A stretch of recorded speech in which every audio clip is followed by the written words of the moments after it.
Kenapa, Pak? Eh?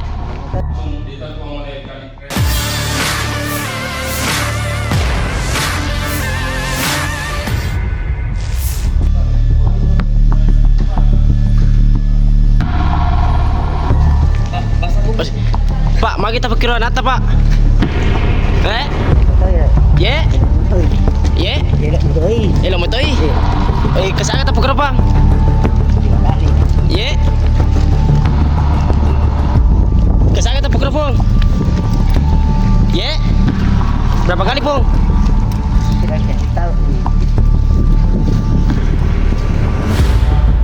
Polisi ungkap kronologi pencabulan yang dilakukan oleh mertua terhadap menantunya sendiri di Kabupaten Sinjai, Sulawesi Selatan. Peristiwa naas ini terjadi di Desa Sukamaju, Kecamatan Telulimpoe, Sinjai pada 29 Agustus 2024. Kasat Reskrim Polres Sinjai, Ibtu Andi Rahmatullah ungkap identitas pelaku dan korban. Pelaku berinisial KD dan berusia 60 tahun, tega memperkosa istri dari anak kandungnya, berinisial SA berusia 15.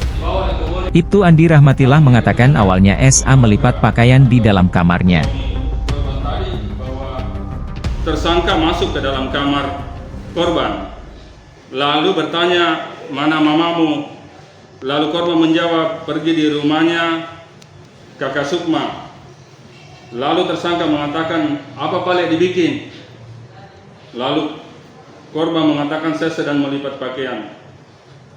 Singkat cerita, korban langsung memberontak pada saat tersangka langsung mengikat korban. Jadi tersangka langsung mengikat korban, kedua tangannya menggunakan tali rapia. Setelah itu tersangka langsung membuka celana korban lalu membuka baju korban. Kemudian tersangka memasukkan kelaminnya dengan cara lebih 2 menit. Kemudian tersangka mengeluarkan sperma dan ditumpahkan di perut korban. Pada tanggal 28 Agustus 2024. Kemudian kejadian kedua. Pada hari Kamis tanggal 29 Agustus sekitar jam 00.06 WITA, di mana pada saat itu korban inisial S sementara juga mencuci piring. Namun pada saat korban mencuci piring lalu memasak, tiba-tiba datang lagi tersangka langsung menutup mulut korban dari arah belakang menggunakan handuk kecil.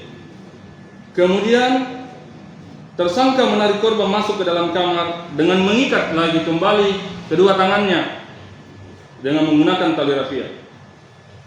Lalu tersangka membuka celana korban dan membuka bajunya, kemudian memasukkan alat kelaminnya. Sama halnya tadi di kejadian pertama, adanya sperma yang dikeluarkan. Maka dengan itu, tersangka setelah melakukan perlakuan itu, tersangka membuka ikatan tangan korban dengan mengatakan, "Pergi ke mandi, jangan kau bongkar kejadian ini sama bapakmu, sama suamimu." Setelah itu korban pergi mandi. Kenapa bisa terjadi atau diketahui kejadian ini? Karena pada saat itu, pada hari Jumat, korban menelpon saudara Antong bahwa saya tidak mau tinggal lagi di rumah tersangka. Pada saat itu dijemputlah korban oleh saudara Anton, dibawa ke rumah Anton. Download Tribun X sekarang, menghadirkan lokal menjadi Indonesia.